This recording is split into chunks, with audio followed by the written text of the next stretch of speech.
Hello everyone, I welcome you all to SER Smart English with Rahul. প্রিয় শিক্ষার্থী বন্ধু, আজ থেকে আমি একটি নতুন সিরিজ শুরু করলাম যার নাম ইম্পর্টেন্ট রুলস অফ গ্রামার। অর্থাৎ আমাদের কম্পিটিটিভ এক্সামের জন্য ইংরেজি গ্রামারের যে কনসেপ্টগুলি জানা প্রয়োজন, যেখান থেকে বিগত বছরে প্রশ্ন এসছে বা ভবিষ্যতে আসার সম্ভাবনা আছে, এই সিরিজে আমি সেই কনসেপ্টগুলোকেই তুলে ধরার চেষ্টা করব। এখানে আমরা বিস্তারিতভাবে গ্রামার আলোচনা করব না। কাউকে যদি বিস্তারিতভাবে গ্রামার জানতে হয়, বেসিক থেকে অ্যাডভান্স পর্যন্ত গ্রামার শিখতে হয়, তাহলে আমাদের এই চ্যানেলের যে প্লে লিস্ট, সেখানে ইংলিশ গ্রামার বলে একটি প্লে লিস্ট আছে। সেখানে প্রচুর গ্রামারের ভিডিও পোস্ট করা আছে। তোমরা সেখানে গিয়ে তোমাদের প্রয়োজন মতো বাকি বিষয়গুলি জেনে নিতে পারো।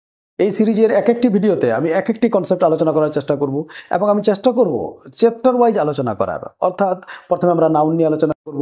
নাউন থেকে যতগুলি কনসেপ্ট আমাদের জানা প্রয়োজন সেই কনসেপ্টগুলি আমরা আলোচনা করব। নাউন কমপ্লিট হয়ে গেলে তারপরে আমরা প্রোনাউনে যাব। এইভাবে আমরা ধাপে ধাপে এগিয়ে যাব। তাতে তোমাদের বিষয়টি ভালোভাবে বুঝতে সুবিধা হবে এবং মনে রাখতেও সুবিধা হবে। এবং আমার বিশ্বাস, তোমরা যারা প্রতিযোগিতামূলক পরীক্ষার প্রস্তুতি নিচ্ছ, তোমরা যারা বিভিন্ন কম্পিটিটিভ এক্সামের প্রস্তুতি নিচ্ছ, তোমাদের জন্য এই সিরিজটি খুবই কার্যকর হবে। যদি তোমাদেরকে এই ক্লাসগুলি ভালো লাগে তাহলে ভিডিওটিকে লাইক করবে, বন্ধু বান্ধবদের মধ্যে ভিডিওটিকে শেয়ার করো। এবং তোমরা যদি আমার এই ক্লাস প্রথম থেকে থাকো তাহলে ইউটিউবে দেখলে ইউটিউব চ্যানেলটি সাবস্ক্রাইব করে নিও, আর ফেসবুকে দেখলে ফেসবুক পেজটিও ফলো করে নিও। তাহলে ইম্পর্টেন্ট রুলস অফ ইংলিশ গ্রামারের যেহেতু এটি প্রথম ক্লাস, তাই আমরা এখানে নাউন থেকে আলোচনা করব। তাহলে চলো আমরা জেনে নিই যে আজকে আমরা নাউন থেকে কোন কনসেপ্টটি আলোচনা করছি। Let's get started. Dear brothers and sisters, আজকের এই প্রথম ক্লাসে আমরা নাউন অধ্যায়ের অত্যন্ত গুরুত্বপূর্ণ একটি বিষয় নিয়ে আলোচনা করব, যার নাম নিউমেরাল নাউন্স। নিউমেরাল নাউন্সের বিস্তারিত আলোচনায় যাই তার আগে তোমরা স্ক্রিনে কয়েকটি কোশ্চেন লক্ষ্য করো এবং দেখো তো কোনো ভুল খুঁজে পাও কিনা। Number 1, 2,000 of villagers attended the meeting. Thousands of villagers attended the meeting. He bought 2 dozens of eggs. 2 millions of people were present. R millions people were present. লক্ষ্য করো তো এই প্রশ্নগুলিতে কোনো ভুল আছে? তোমরা কি কোনো ভুল খুঁজে পাচ্ছ? ভিডিওটিকে পজ করো আর বোঝার চেষ্টা করো। আই হোপ যে তোমাদের বোঝা হয়ে গেছে। আচ্ছা, এই প্রশ্নগুলিকে নিয়ে আমরা পরে আবার আলোচনা করব। আগে আমরা নিউমেরাল নাউন্সের কনসেপ্টটাকে বোঝার চেষ্টা করি। Numeral nouns dozen, score, 100, 1000, million, billion, trillion, এই নাউনগুলিকে ইংরেজি গ্রামারে নিউমেরাল নাউন্স বলা হয়। আচ্ছা, এদের অর্থ সম্পর্কে তো তোমাদের জানাই আছে। ডজন 12টাকে বলা হয়, স্কোর 20টাকে বলা হয়, 100, 100 আর বাকি তোমাদের জানাই আছে। এই নিউমেরাল নাউন্সের যে কনসেপ্ট, এই কনসেপ্টটিকে আমরা 3টি পর্যায়ে আলোচনা করব। প্রথম পর্যায়ে আমরা যেটা জানবো যে এই নিউমেরাল নাউন্সগুলি সিঙ্গুলার এবং প্লুরালে অপরিবর্তিত অবস্থায় থাকে। বোঝা গেল না? যেমন 100 আবার 200, 200s হবে না, কিন্তু 1000, 2000, 2000s হবে না। আচ্ছা, এটা কেন বলছি? কারণ আমরা জেনারেলি কি জানি যে 1 বাদ দিয়ে যে কোনো সংখ্যার পরে যদি কোনো নাউন থাকে তাহলে সেটা প্লুরাল ফর্মে থাকবে। যেমন 1 বয় কিন্তু 2 বয়েজ, 1 বুক কিন্তু 2 বুকস। কিন্তু নিউমেরাল নাউন্সের ক্ষেত্রে এই নিয়মটি প্রযোজ্য নয়। নিউমেরাল নাউন্স সিঙ্গুলার এবং প্লুরালে একই থাকবে। অর্থাৎ 1 থাকলেও 100, 2 থাকলেও 100, হান্ড্রেডস হবে না কিন্তু। আশা করি বিষয়টা বোঝা গেছে। ক্লিয়ার? তাহলে আমরা কি জানলাম যে নিউমেরাল নাউন সিঙ্গুলার এবং প্লুরালে একই থাকে। 1000, 2000, 1 মিলিয়ন, 2 মিলিয়ন, 2 মিলিয়নস বা 2000s হবে না কিন্তু। Point clear? চলো এবার আমরা দ্বিতীয় পর্যায়ে আসি। দ্বিতীয় পর্যায়ে আমরা কি জানবো যে এই যে নিউমেরাল নাউন অর্থাৎ ডজন, স্কোর, 100, মিলিয়ন, বিলিয়ন, এদের আগে যদি কোনো সংখ্যাবাচক শব্দ থাকে, 1, 2, 3, 4 এই ধরনের যদি কোনো সংখ্যাবাচক শব্দ থাকে তাহলে এর পরে অফ ব্যবহার করা যাবে না। বোঝা গেল? আমি আবার রিপিট করছি। আমরা বললাম যে নিউমেরাল নাউন্স অর্থাৎ dozen, score, 100, million, billion, trillion, এই নাউনগুলির আগে যদি কোনো সংখ্যাবাচক শব্দ থাকে তাহলে এদের পরে অফ ব্যবহার করা যাবে না। যেমন চলো উদাহরণ লক্ষ্য করি। 1 ডজন অফ এগস নাকি 1 ডজন এগস, কোনটা হবে? আচ্ছা লক্ষ্য করো, ডজন নিউমেরাল নাউন। আচ্ছা, ডজনের আগে সংখ্যা আছে 1, রাইট? তাহলে আমরা কি জানলাম যে নিউমেরাল নাউনের আগে যদি কোনো সংখ্যাবাচক শব্দ থাকে তাহলে তারপরে অফ হবে না। তাহলে 1 ডজন এগস এটি হবে। আবার লক্ষ্য করো, 200s অফ বুকস না 200 বুকস, কোনটা হবে? আচ্ছা, 100 নিউমেরাল নাউন। আচ্ছা, নিউমেরাল নাউনের আগে সংখ্যাবাচক শব্দ আছে স্যার, আছে 2। তাহলে আমরা কি জানলাম যে নিউমেরাল নাউনের আগে সংখ্যাবাচক শব্দ থাকলে পরে অফ ব্যবহার করা যাবে না, তাহলে অফ বাদ। কিন্তু আমরা এটাও জেনেছিলাম যে নিউমেরাল নাউন সিঙ্গুলার এবং প্লুরালে অপরিবর্তিত অবস্থায় থাকবে, তাহলে এস কেন? এখানে এসও হবে না। তাহলে সঠিক উত্তর হবে নিচের বাক্যটি 200 বুকস। Point clear? 100% বোঝা গেল?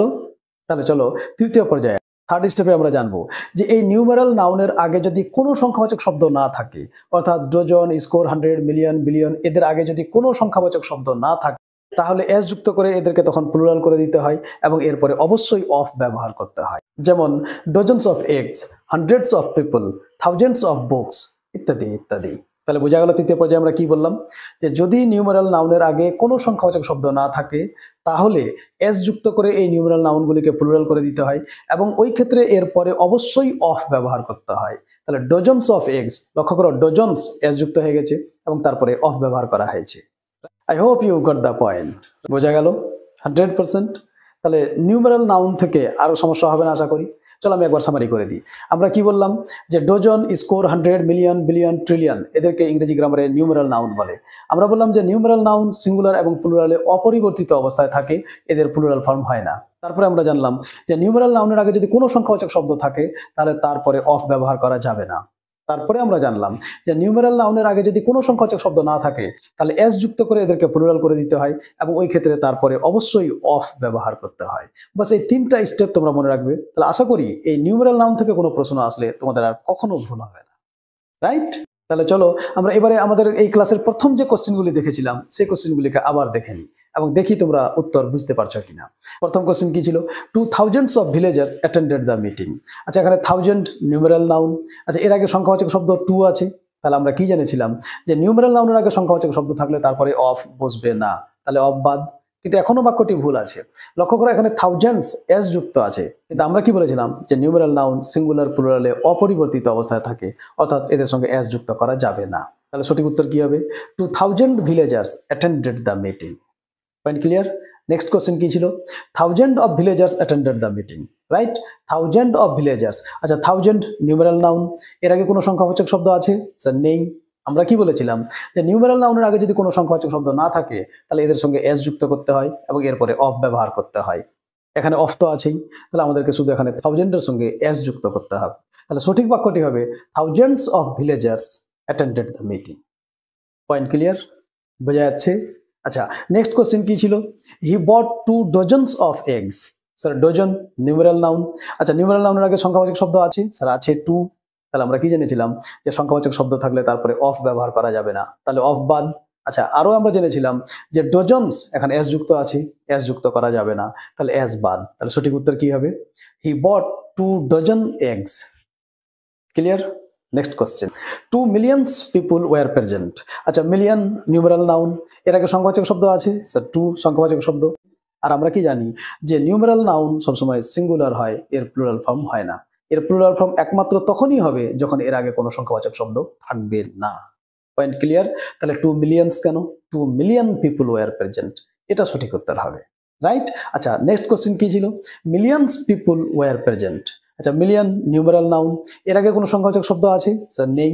তাহলে এই ক্ষেত্রে আমরা কি জেনেছিলাম যে নিউমেরাল নাউনের আগে যদি সংখ্যাবাচক শব্দ না থাকে তাহলে ওর সঙ্গে এস যুক্ত করতে হয়, কিন্তু তারপরে অফ অবশ্যই ব্যবহার করতে হবে। তাহলে মিলিয়নস পিপুল নয়, millions of people were present. বোঝা গেল? Concept clear? 100%। তাহলে নিউমেরাল নাউন থাকলে আর কোনো সমস্যা হবে না আশা করি।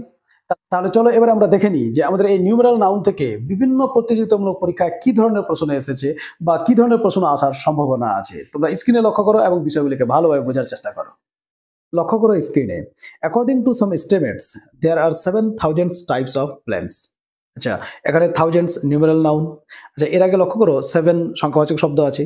তাহলে আমরা কি জানি নিউমেরাল নাউনের আগে সংখ্যাবাচক শব্দ থাকলে তারপরে অফ বসবে না, অবশ্য এখানে অফ নেই, তাহলে আমাদের কোনো সমস্যা নেই। কিন্তু সঙ্গে আমরা এটাও জানি যে নিউমেরাল নাউন সিঙ্গুলার এবং প্লুরালে অপরিবর্তিত থাকবে, অর্থাৎ এদের সঙ্গে এস যুক্ত হবে না। কিন্তু এখানে 7000s এস আছে, তাহলে এটাই ভুল, এখানে 7000s নয় 7000 হবে। তোমাদের আবার এটা কনফিউশন হচ্ছে না তো যে এখানে অফ প্ল্যান্টস তো আছে? লক্ষ্য করো এখানে অফ প্ল্যান্টস ওটা কিন্তু আলাদা পার্ট, ওখানে 7000 টাইপস এর সঙ্গে ওর কোনো সম্পর্ক নেই। অর্থাৎ আমি বলতে চাচ্ছি যে নিউমেরাল নাউন্সের পরে অফ থাকবে না, তো তারপরে যদি কোনো নাউন থাকে প্রয়োজন অনুসারে সেই নাউনের পরে অফ থাকতেই পারে। এখানে যদি টাইপসের আগে অফ থাকতো, অর্থাৎ 7000s অফ টাইপস থাকতো, তাহলে ভুল হতো। Point clear? Next question, would you please lend me 10,000s of rupees, I will give you back as soon as possible.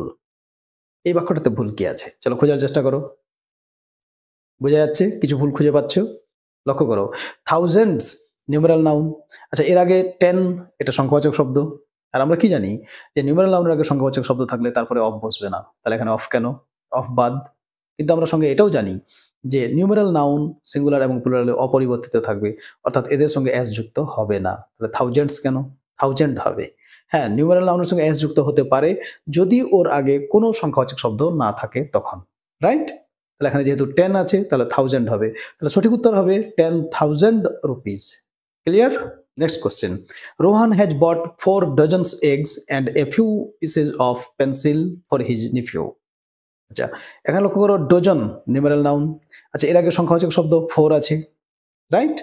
তাহলে আমরা কি জানি যে সংখ্যাবাচক শব্দ থাকলে নিউমেরাল নাউনের পরে অফ বসবে না, এখানে অফ নেই, তাতে কোনো সমস্যা নেই। কিন্তু এর সঙ্গে আমরা কি শিখলাম যে নিউমেরাল নাউন সিঙ্গুলার এবং প্লুরালে অপরিবর্তিত থাকবে, অর্থাৎ এদের সঙ্গে এস যুক্ত হবে না। তাহলে 4 ডজনস নয় 4 ডজন হবে। বোঝা যাচ্ছে? অবশ্যই বোঝা যাবে, কেন বোঝা যাবে না? খুব সিম্পল কনসেপ্ট, শুধু মনে রাখতে পারলেই হলো, রাইট? তোমাদের ভালো লাগছে তো বিষয়গুলি? যদি ভালো লাগে থাকে তাহলে লাইক কমেন্ট করতে ভুলবে না, বন্ধু-বান্ধবদের সঙ্গে ভিডিওটিকে শেয়ার করবে। আর তোমরা যদি চ্যানেলটি সাবস্ক্রাইব না করে থাকো তাহলে অবশ্যই সাবস্ক্রাইব করে নিও, কারণ some important rules of grammar এই সিরিজে আমি নিয়মিত ভিডিও পোস্ট করতে থাকবো, যেগুলি তোমাদের জন্য খুবই কার্যকরী হবে। চলো লাস্ট কোশ্চেন দেখে নিই। Thousand of people came to see the first match between India and Pakistan yesterday। আচ্ছা, এখানে 1000 নিউমেরাল নাউন। আচ্ছা, এর আগে কোনো সংখ্যাবাচক শব্দ আছে? নেই। তাহলে আমরা কি জানি যে নিউমেরাল নাউনের আগে যদি কোনো সংখ্যাবাচক শব্দ না থাকে তাহলে এস যুক্ত করতে হবে এবং তারপরে অবশ্যই অফ ব্যবহার করতে হবে। তাহলে এখানে অফ তো আছে কিন্তু এস যুক্ত করা নেই, তাহলে আমাদেরকে এখানে এস যুক্ত করতে হবে। তাহলে সঠিক উত্তর কি হবে? Thousands of people came to see the first match between, বাকি যা আছে তাই, রাইট? বোঝা যাচ্ছে? আমি একবার খুব দ্রুত সামারি করে দিই। কি কি বললাম? যে dozen, score, 100, 1000, million, billion, trillion, এদেরকে নিউমেরাল নাউন বলা হয়।